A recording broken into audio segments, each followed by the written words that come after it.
Hello, I'm Charlie Brooker, and welcome to So Wrong It's Right, a show all about ideas and events so dreadful they deserve to be awarded a meaningless point. It's like Britain's Got Talent, but for crushing embarrassments. So basically, it's just Britain's Got Talent. We'll be looking at failure and how we react to it. Personally, I learned about dealing with adversity from my grandfather. He didn't know the meaning of the word failure because he was Danish. Other words he apparently didn't know the meaning of include women only and changing room. Now, I can't remember the name of the fourth horseman of the apocalypse, but ladies and gentlemen, please welcome the other three: Graham Linehan, Helen Zaltzman and Matthew Crosby. I will, as is my wont, be asking them all a series of questions. Their aim is to answer each of them as wrongly as possible. I'll be awarding a point to whoever I think has given me the worst answer. OK, the first round is called Wrong Time, Wrong Place. I'll be asking my guests to delve into their own calamitous pasts and then attempt to out-wrong each other with stories from their own dismal, feeble, embarrassing, rather worthless little lives.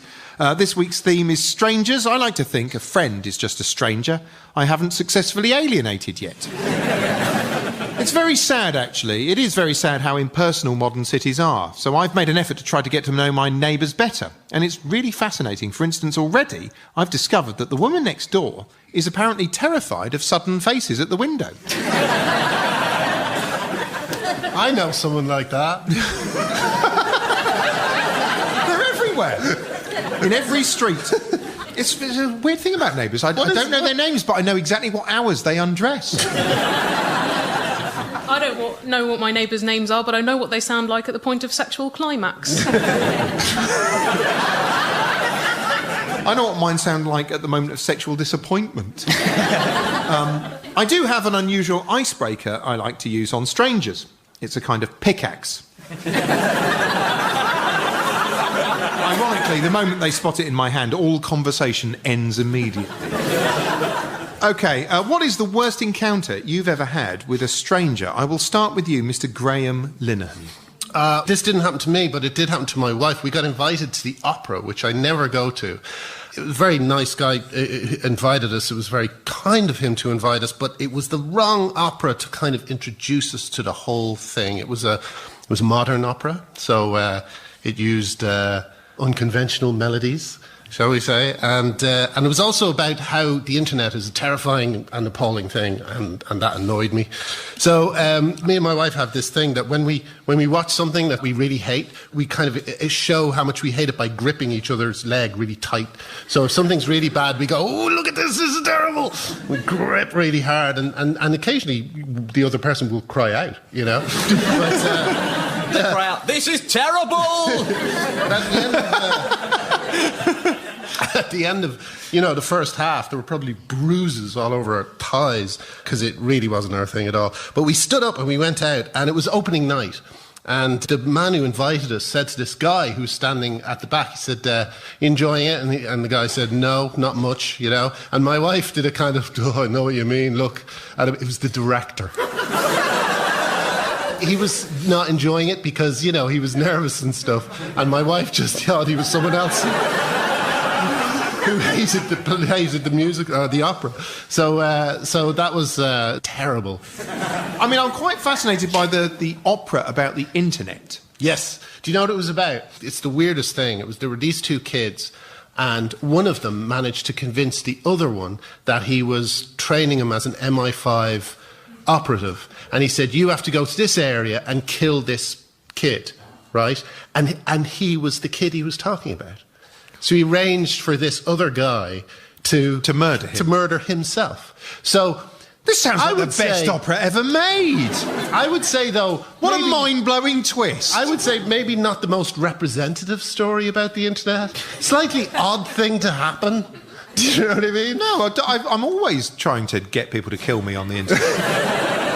I did see a musical once about computers that starred Jack Wilde, who was in Oliver. He played the Artful Dodger in Oliver, and he played a mouse, as in a computer mouse in it. Yes. It was genuinely the worst thing I've ever seen. There was one bit where they explained in the musical what a zip file, a zip file. with dancers who were sort of all being compressed into a compressed zip file, and it was technically wrong. Their description was... and I was sitting at the back, outraged that this was technically wrong. Also, And the man from Oliver was in this? yeah, Jack Wilde, the Artful Dodger, starred in it as a mouse. He had a little song called Double Click. Genuinely, he had to run around double-clicking his heels. Helen Zaltzman, how about you? What is the worst encounter you've ever had with a stranger? Well, Charlie, about 5 or 6 years ago, I was living in the southeast London district of Peckham, where strangers are very gregarious, which is why Harriet Harman wore a stab vest to walk around there. And I was in Iceland. Interesting definition of gregarious. Yeah, well, Touchy-feely. It's up to interpretation, but maybe this story will illustrate more the particular nature of their gregariosity. Wrong noun, you understand. Stabbiness. Yeah. Stabbiness. Well, anyhow, I was in Iceland, the frozen foods shop, and a man followed me all the way round. And towards the tills, I decided enough was enough, and I decided to apprehend him. So I turned around and I said, "May I help you?" And he said, "Will you marry me?" And I said, "But I only came in here for butter." Whereas, obviously, what I should have said was yes, because, you know, my mother in my head going, "Well, it's a solid offer." But he was quite hard to shake, and I thought, oh dear. So my plan was I crossed the road and I went into Woolworths, because this was a few years ago, it still existed. And I thought, I can shake him in here, there are a lot of shelves I can hide behind. So I kind of did a full circuit of the Woolworths, and he was still there. And I said, "Look, this isn't going to work out. I'm really sorry. I mean, it's not a good foundation for a relationship in the first place. All we have in common is potato waffles." And eventually I got him to leave. I said, "I am in another relationship." And then the woman who was behind the cash register said, "Are you going to buy anything?" And I said, "No, I only came in here to shake off that guy." And she said, "But if you do buy something, then you get a free giant Yorkie bar. Look how big it is." And started hitting herself in the head with this kilo of Yorkie to demonstrate its hardness. And then she asked me to marry her, and it all turned out fine. She sounds like a brilliant shop assistant. I was really going for it. Just to rewind a second, Yeah. I mean, do you think... was that literally the first time he'd done that, or do you think this is a line he has that he thinks, here I am in Iceland surrounded by their weird frozen foods? Very romantic setting. They do like sort of feta and catfish squircles. Do you know what I mean? And so he must have thought, this is an environment in which women are ripe for... Do you think this had worked for him before? Well, actually, his delivery was quite shy, so I think maybe I was an experiment. You know, he was training himself up, and maybe he would have done one of the superior supermarkets once he was fully operative. So he's working his way up the food chain, is what you're saying? Yeah. Matthew, what's the worst encounter you've ever had with a stranger? Well, I was on the London Underground, and I had my headphones on, and it was about 9 o'clock at night, and there was no one else on the carriage apart from one other bloke, and he leant in and said something. I didn't hear what he said, so I took my headphones out and I said, "What did you say, mate?" And he went, "I'm going to kill you." It was just me and him in the carriage. I think in moments of real crisis, your inner id just comes out, and my inner id is apparently supply teacher, because I just said to him, "Please don't." I don't know if that works on proper hardened murderers who went, "I'm going to kill you." I said, "Please don't." He went, "No, just joking. And I went, "All right, cheers." And I put my headphones back in. And then he sort of tapped me on the knee again, and I took my headphones out, and he went, "I'm going to skin you alive." Just joking. And it became apparent that he didn't really understand the concept of just joking. Because just joking is, "I've got your nose." That's just joking. Just joking is pointing at someone's chest and going, "What's that?" and then going, "Whoop," under their chin. That's just joking. Not... Cause then he carried on threatening me the entire time. So after "I'm going to skin you alive," he went, "I've killed a man twice your size," which, for those listening at home, is a normal-sized man. "I've killed a man twice your size. He's in my bag." And he had a massive bag. I didn't sort of check the bag too closely to see if it was seeping. Do you know the story about George Melly? George Melly was walking down remember George Melly? Jazz man. Jazz man, but he used to wear big hats and big fur coats and carry a walking stick. Well, he was walking down a underground tunnel or something like that, and some threatening-looking blokes started walking towards him, and they came up, and it was very apparent that they were focusing on him, and they were coming towards him, and he said, "I am the ghost of Methuselah!" And they ran away. So, I've got the choice between Graham Linehan's Night at the Opera, Helen Zaltzman being proposed to in a supermarket, or Matthew Crosby being threatened with murder by an ironic stranger on the tube. Well, you know what, Helen? I'm going to give the point to you for the proposal. OK, our next round is called Do Your Worst. It's a test of my guests' capacity for creative wrongdoing. This week, I've asked them to pitch me the most ridiculous idea for a new gadget. The 1980s saw a huge boom in pointless electronic tools, like Gary Newman, Vangelis and Jean-Michel Jarre. Helen, do your worst. What is... come on, pitch me a terrible idea for a new gadget, Helen. OK, actually, I think this is kind of an incredible idea, Charlie. It's for a new type of bed called the layabout, and the slogan is, "You'll never need to get out of bed again," because it's a four-poster bed, so it looks quite classy, but it has a fully functioning latrine halfway down the mattress. It's no longer classy.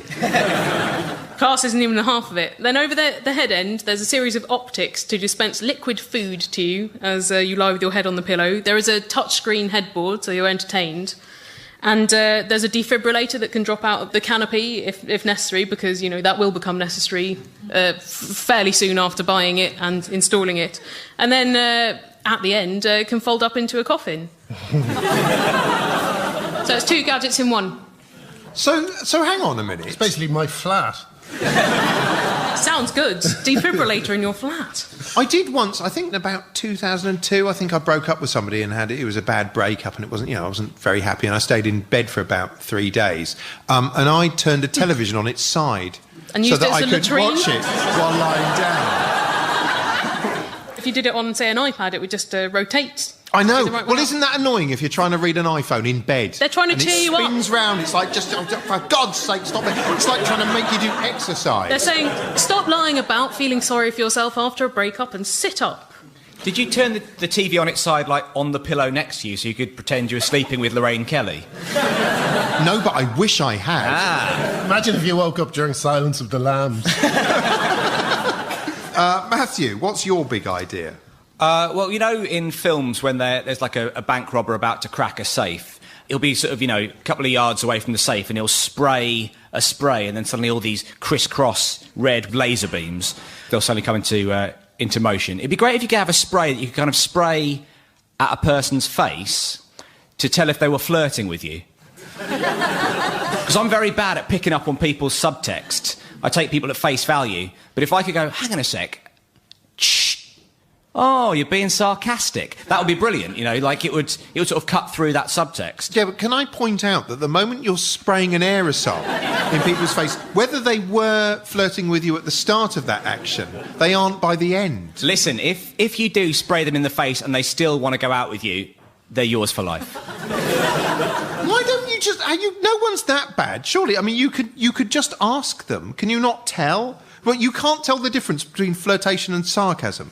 No, it's it will be all different kinds of subtext. So it would be flirtation would be one setting, sarcasm would be another. Whether this guy is actually going to murder you on the tube would be a third setting. It would be that kind of thing. It would be a subtext spray. Right. There probably is an app.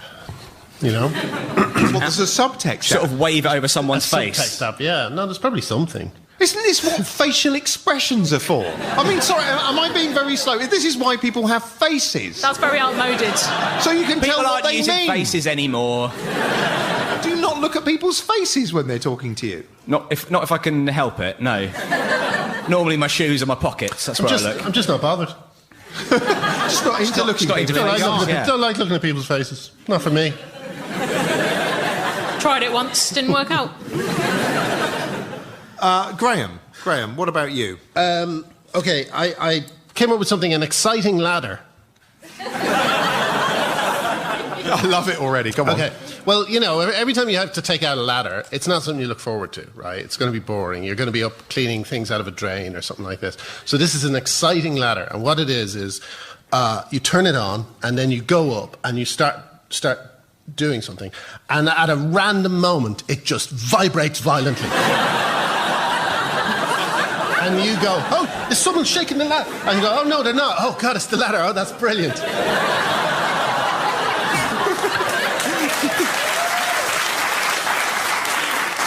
And it works. And it works both ways, because even if you don't forget that at some point the ladder's going to shake violently, there's this tension this kind of exciting Hitchcockian tension as to when is the ladder going to start vibrating violently. So it's win-win. There is something to be said for tension. Definitely. We, yonks ago, there was a show I did that was coming out on DVD, and we really wanted to put an extra track on there, an audio track on the DVD that some people might select by accident and not know. And all it was the normal soundtrack of the show, but halfway through, from the rear speaker, if you had surround sound, it would just go, "You're going mad." Just once. Just to keep people on their toes. There's not enough tension in everyday life, you're right. Do you remember those... name drop, I apologise, but Chris Morris once sent me a screamer. Do you know what screamers are? Is this a picture? Yeah, you look at? It's what it is it was a picture of a back garden with some things strewn about in it, and it said, "Something is wrong in this garden. Can you see what it is?" And I was up late one night, and I was looking at it, I was going, "I can't see anything." And you wouldn't put those plants in a northeast-facing garden. And I was slightly drunk and loose and kind of happy, and I just thought, no, I can't see anything. And also, I'm beginning to feel a bit tense, and I didn't really know why, so I turned it off, you know. So I emailed Chris, and I said I couldn't see what the problem was with that photograph. And he said, no, you just got to look at it for a long time. And I said, oh, okay. So I wrote, and you know, all it is after about, I don't know, 2 minutes, a face appears and a scream, and a huge kind of horrible scream. And I remember, it's the only time I've ever felt this, but I literally felt my hair standing on end. It was really horrible. And I had the concept of fight or flight became really clear to me, because I kind of tried to run away while sitting down. And now, you know, thanks to Chris, God love him, if someone sends me a optical illusion on the net or something like that, I can look at it for about a second before going, oh no, I don't like it. You know, do you get this when you look out into your own garden? I got sent one of those, which was the follow the car down the road one. It's an absolute classic. You follow the car down the road. And I was in the house on my own. I had the sound turned up, because it tells you to turn the sound up. And I genuinely... Oh, okay. Yeah. I'm a very trusting person. But if it says, turn the sound up, follow the car, I thought, this is going to be brilliant. And when the demon's face popped up, I screamed like this. Oh! Oh! Oh! 3 like staccato screams, and I threw my cup of tea against the wall. Gotta get the tea away from me, save the tea!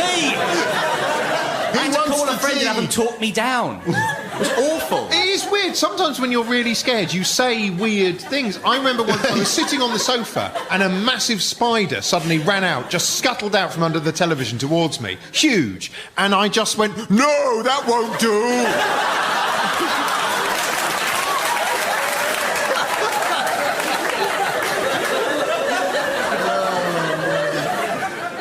Okay, so Helen, yours was a bed you never have to leave. Yeah. Ever. Ever. Matthew, yours is a subtext revealing spray, which really makes you sound quite feeble-minded as a human. And Graham, your idea was an exciting ladder. Well, you get the point. OK, round 3. This round is called This Putrid Modern Hell, and it's devoted to the biggest wrongs from the modern world. I'll be asking each of my guests to nominate the thing they hate most about modern life. Modern advertisers are obsessed with making viral videos. I've got an idea for a viral video starring that meerkat. He catches Ebola and dissolves into a puddle of wet meat. Anyway, Matthew, what annoys you about the modern world? Well, it's a certain type of word or phrase that's kind of infected the modern vernacular, and it could be summed up in this one word: amazeballs. I don't know if people have heard this, where instead of saying amazing or just good, they'll say, oh, that was amazeballs. And I don't know why people feel the need to add the word balls to the word amazing. Like, amazing already does its job as a word. Did you have a good night last night? Yeah, it was fantasticals. You don't need to do that. Also, it sounds like a negative thing at the end of the word. So it's like you're trying to trick them. Yeah, did you like that film? Yeah, it was amazeballs. I now get sort of most of my news, I guess, I see first on things like Twitter. But it means it's slightly more casual than it would be when you switch on the news. So you will see sort of massive earthquake in China. OMG, amazeballs! It's not quite the same. It's not how Anna Ford would have done it. No. Who are you following on Twitter who's saying OMG, amazeballs? Loads of people say it. They do. Loads of people. I've never seen. See, this is the problem. I've got nothing against the evolution of language, and I've absolutely got nothing against kids reappropriating words. Well, you appear to have a problem with both. No, hang on a sec.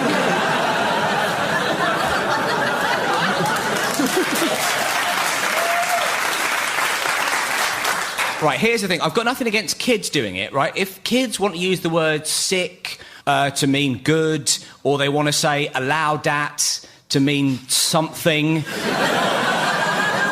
I will happily allow dat.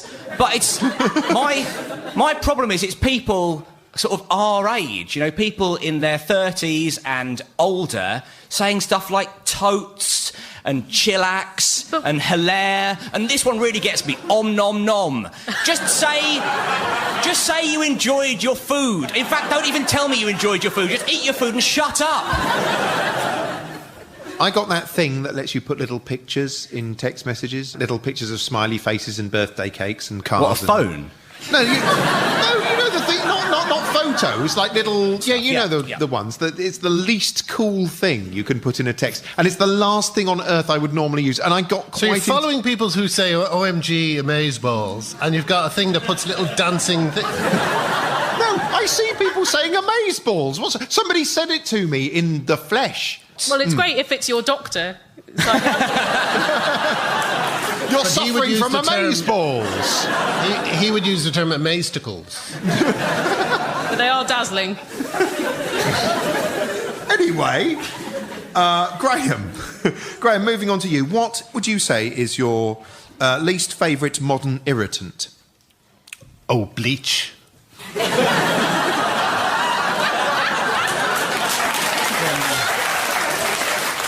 No, I think DVDs generally are a pain. They're like aggressive. They're the warnings, the copyright warnings you get on them. Yeah, that makes me think, if I have to sit through that every time I put the DVD on, I think, I wish I had pirated it, because I'm being punished for paying honestly. Yeah, it's like you may have bought this, but you're probably a scumbag who's thinking of pirating at some point in the future.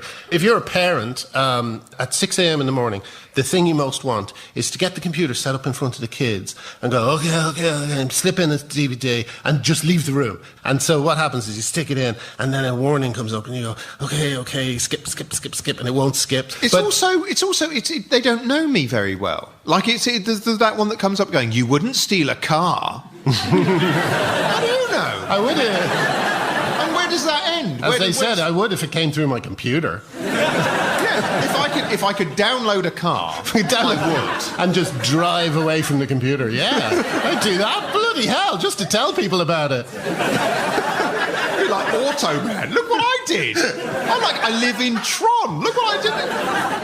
I hate those as well. I mean, they're particularly because you can't skip them. That's what's insulting. Yeah. I like it when people pirate things I've done and put them on YouTube and things like that. Although I'm not trying to sell them as DVDs. If I was, I'd hate it. Well, the thing as well with that, you wouldn't steal a car, is that if you steal a car, the car goes away.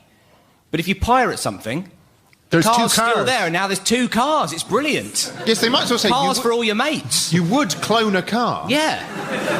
That's the way to put it. You wouldn't clone a car. Now, wait a second.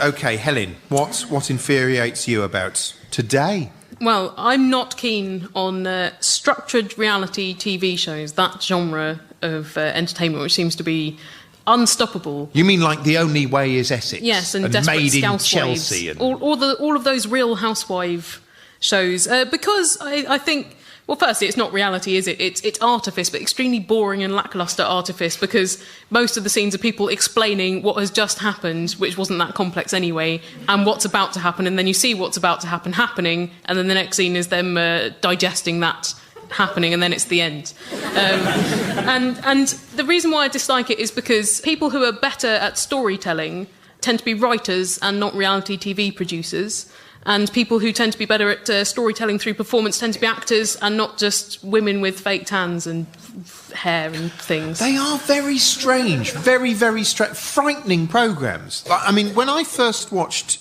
Made in Chelsea, it reminded me of cutscenes from bad computer games. Do you know what I mean? It was like when you'd watch when you'd play a computer game in the 90s and there'd be a scene that was badly translated from Japanese and acted by some people who sounded like A, they were stoned, and B, weren't in the same room as wherever the visuals were, and were just going, oh, hello, walk over here, what's under the box? They all talk like that. But what... You get massive cognitive dissonance because it looks so sumptuous. And they're all so sort of good-looking, and it's lit like a really expensive commercial. And I also think, do you ever notice in all this fake drama in things like MasterChef? Like I saw one the other day. It was something about cooking in France, and it was all supposed to be very exciting because they weren't in England, something like that. But they said, Paul runs out, forgetting that he doesn't know the French word for flour. You know? And so it's this little bit of drama. Ooh, will he be able to mime flour? And he comes in, he goes, flour? And the person goes, oh, no. And he goes, flour? And the person goes, oh, flour. And gives it to him. And that's the bit of drama, you know? And they put in all these kind of really... They just film stuff, and I bet you they look at it and they go, how can we make this seem exciting? Well, you know? Lucky for them, peril lurks around every corner. OK, so to sum up, Matthew, you don't like words like totes and amazeballs. Graham, it's DVDs with unskippable anti-piracy ads, and Helen, structured reality shows. Well, you know what, Helen? I agree with you. In structured reality shows, it's a point for you. That noise means we've reached the end of the show, making Helen Zaltzman this week's worst contestant. Congratulations. You're officially so wrong, you're right. Commiserations to my other guests, Matthew and Graham. Thank